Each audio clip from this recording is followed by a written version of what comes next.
Përshëndetje, sot do bëjmë banofi.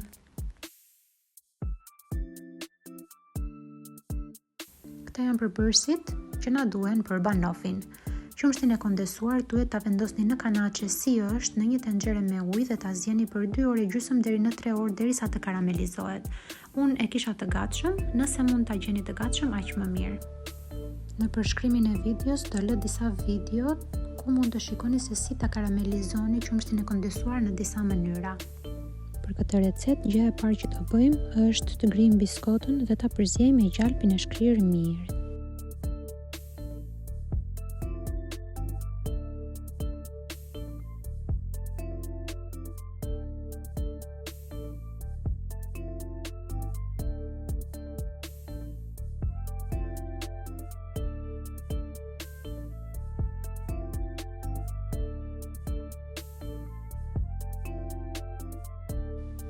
E kalojmë biskotën dhe gjalpin në tepsi dhe e sheshojmë mirë sipërfaqen.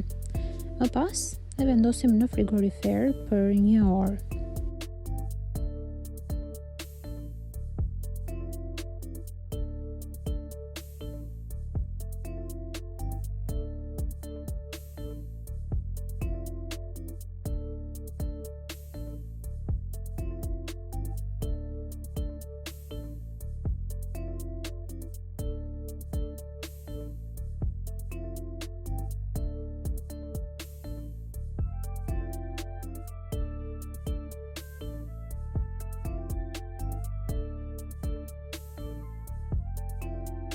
Një gjë që doja të shtoja është që mbasi të keni zier qumshtin e kondensuar në kanaçe për 2 orë e gjysmë deri në 3 orë, duhet ta lini të ftohet shumë mirë para se ta përdorni.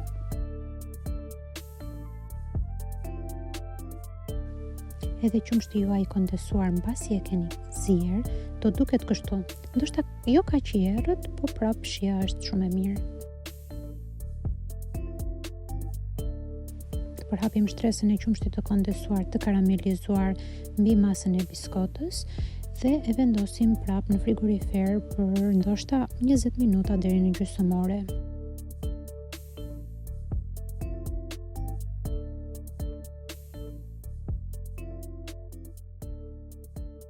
Shtresa e tretë e banofit janë bananet. I përhapim në të gjithë sipërfaqen e ëmbëlsirës.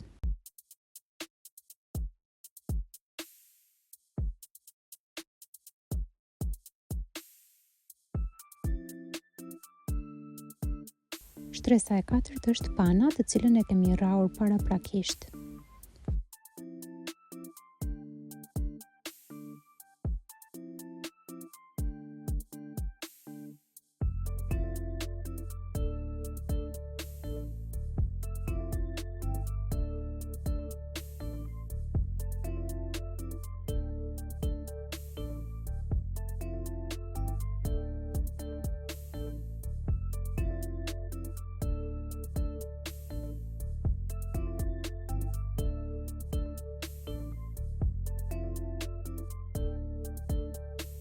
E përhapim panën në të gjithë sipërfaqen e banofit dhe krijojmë këto majat me lugë për arsye estetike.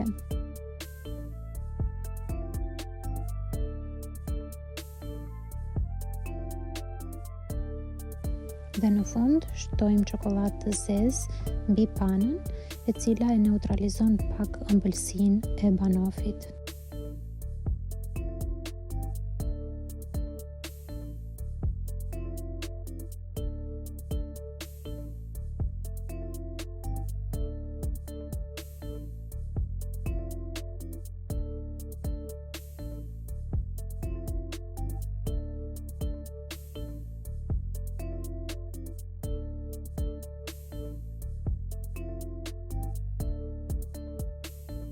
Banofi është gati dhe shumë i shijshëm. Faleminderit. Bye bye.